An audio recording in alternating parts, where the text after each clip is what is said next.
Now I'll explain everything. You can taste it. It's perfectly fine. Yeah, I trust my panelists, so they will handle that. Oh, they're good. Do I need to remove the wings or something? You can remove the wings and the legs, yeah. And don't forget to pray. Kosher? Kosher, yeah. Well, I'm done with the presentation. So, shalom everyone. My name is Dror Tamir, co-founder and CEO of Hargol FoodTech, and we are the world's first commercial grasshopper farm.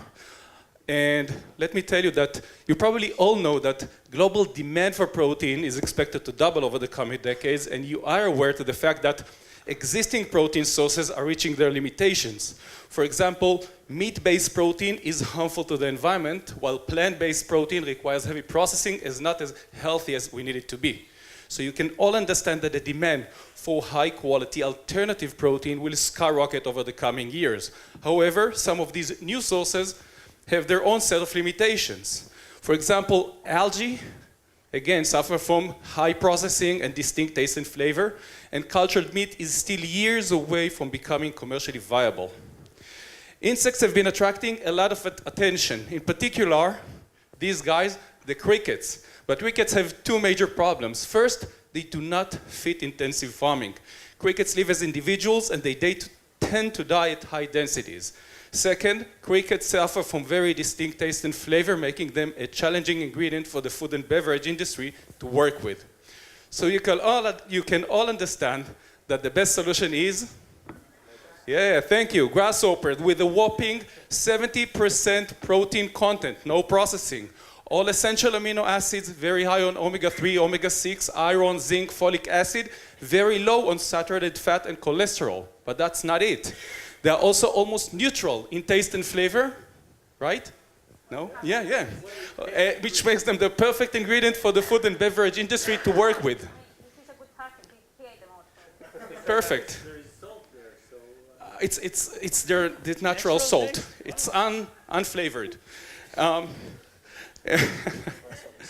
And which makes them the perfect ingredient for the food and beverage industry to work with. And most importantly, grasshoppers' tendency to swarm, making them the best suited insect or animal for intensive farming. And they are also the most widely eaten insect in the world, consumed by 2.5 billion people today, and the only kosher and halal insect in the world. That's important. What we do at Hargol FoodTech, we develop new methods and technologies to grow grasshoppers on commercial scale. We developed a climate control environment that enables us to grow them year-round when others can only do it seasonally. We reduced the incubation period of the eggs from 40 weeks to 2 weeks, which means we increased the number of life cycles from 1 to 10 per year. And actually, we're getting close to 15 cycles per year. And the cages we developed for vertical farming enable us to grow them enable us to grow 10 times more biomass per square feet while maintaining well-ventilated and sanitized environment for the grasshoppers. With our technology, grasshopper farming is efficient and scalable. Let's talk about the market. And what I'm showing you here is the US insect protein market as a food for humans. 5 years ago, it was zero.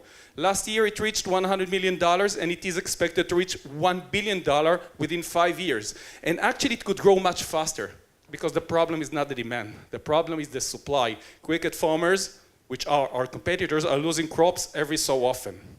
We already have in hand requests for orders from food and beverage companies in Europe and the US worth over $8 million for the whole ready-to-eat grasshoppers, which they sell as a snack on Sainsbury, Carrefour, Whole Foods Market, and other retail chains.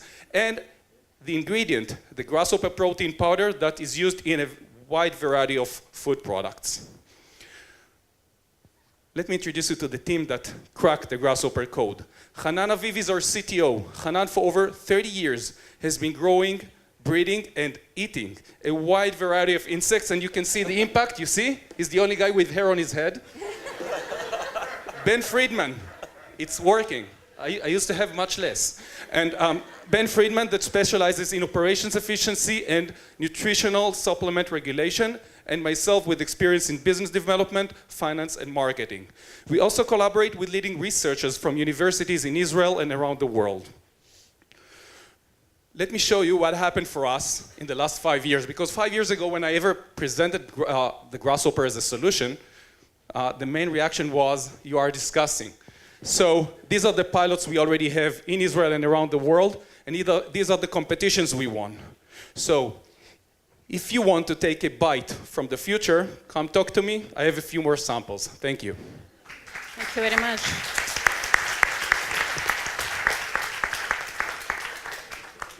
Can you explain the business model? Sure. The business model for the short term and mid term is we are the farmers and we sell the grasshoppers as an ingredient to food and beverage companies in Europe and the US. For the long term, so for some of the technology we are developing will enable us to license the technology to any farmer around the globe. And with the high demand in Asia, Africa, Central America, we will be able to just let them grow their own grasshoppers, and we will sell them the fertile grasshopper eggs every month.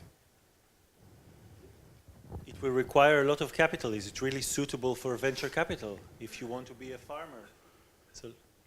Well, not that much. It's really, really cheap. To build one single grasshopper farm, we need about $500,000. It's not that expensive. ROI is about 1.5 years. What's competition like? I mean, for such a huge, massive market around the world, how do you, the distinguishing factor is the ability to produce many more grasshoppers in a much shorter period of time, or how are you distinguishing yourself from competition? Well, right now we are the first and only grasshopper farmer on commercial scale in the world. There are many failed grasshopper farmers around the globe. You can talk about Aspire Food Group from the US that raised $18 million from Bill Clinton and the John Chambers VC, which they tried to grow the Mexican chapulines for 3 years in Mexico and failed. They now farm crickets. You can talk about Winesec from France that raised 30 million euros from investors in Singapore and France to grow grasshoppers, and they failed scaling up. Each one of them failed in a different aspect of the business. It's not that simple to do what we do. You need a lot of luck eventually. So where are customers now buying their grasshoppers from? Consumers buy the grasshoppers from our customers, the food producer. For instance, EatGrub in the UK sell their products on Sainsbury's shelves, so you can go to Sainsbury and find whole ready-to-eat grasshoppers, but made by EatGrub and are using Hargol's grasshoppers. Got it. Okay. Thank you. A last question, quick one. Maybe about competition. So the competition is not actually who is growing other insects, but actually the sources of protein, I assume. So how do you see maybe there are other insects or animals or plants that could be a source of protein? Absolutely, you're right. Eventually, we're part of the protein market, which is a huge market, and there's a lot of competition coming from plant-based, meat-based, and many other sources. What we see with the grasshoppers, first, they are the most efficient animal that you can grow. Something you need to know. The smaller the animal it is, the more efficient it is, and the cleaner it is. And the last thing is that we already know by research that there's a lot of health implications related to grasshoppers, like improving growth of children. I know hair is just a joke. Unfortunately, it will not work for you. Sorry for that. Doesn't work. It's always the men. But it is improving our metabolism, reducing sugar levels, cholesterol, and even fat. Excellent. Thank you very much. Thank you.